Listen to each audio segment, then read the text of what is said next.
დღეს 12 აპრილია ცივა წვიმს. ეხლა ვნახოთ რა ხდება სათბურში.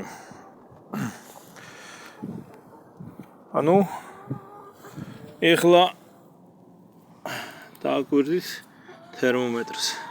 გარეთ ტემპერატურა არის 9.2, ხოლო სათბურის შიგნით 13.5 გრადუსი.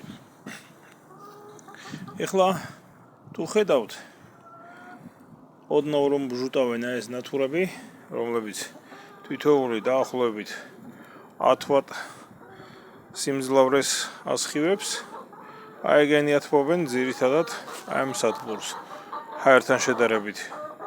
ამინდი ისეთია, რომ საერთოდ მზე არ იხედება და ეს გათბობა რომ არ იყოს, შიგნით და გარეთ იქნებოდა დაახლოებით ერთნაირი ტემპერატურა.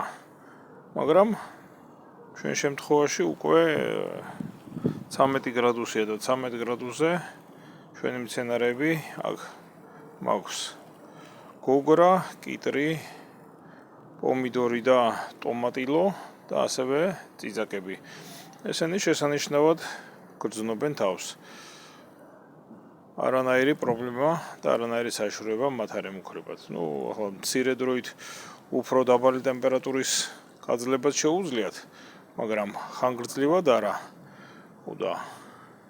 13.6 გრადუსი ეს ის ტემპერატურაა, რომელზედაც ისინი იქნებიან და გაძლებენ საკმაოდ დიდ ხანს.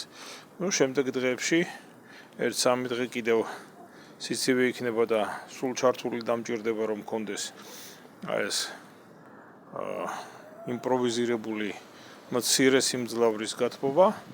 მეტი ამ სათბურს რომ იცოდეთ არც ჭირდება. აქ არის სულ 9 და თითოეულ ყუთში 17-18 ჭიქაა. ახლა ასე ადვილად შეგიძლიათ გამოიანგარიშოთ რამდენი მცენარეა ამ სათბურში. ჯერ ყველა სიმართლე გითხრათ, არც დამითესი 1 ჩარგული არ არის ჩითილები. ასე რომ ასეთ აცივების მომენტებშიც ესეთი სათბური ამართლებს. ეხლა ეს რომ ყოფილიყო პასიური გათბობით მხოლოდ მზეზე, ვარიანტი არ არის ასეთი ტემპერატურა მიგვიღო. აქ ყოფილიყო 13.5 გრადუსის მაგივრად, სადღაც 10 გრადუსი 24 საათის განმავლობაში. ცივი დღე ამდენი იქნება, ხოლო უკვე პროგნოზის მიხედვით მზე გამოანათებს. უკვე ბევრი იქნებოდა რა, 10 გრადუსი რომ ცივამინში ყოფილიყო ნაწილი დაზიანდებოდა მცენარეების. ეხლა საერთოდ არც ერთის დაზიანების და ფესვების გაფუჭების ვარიანტი არ არსებობს.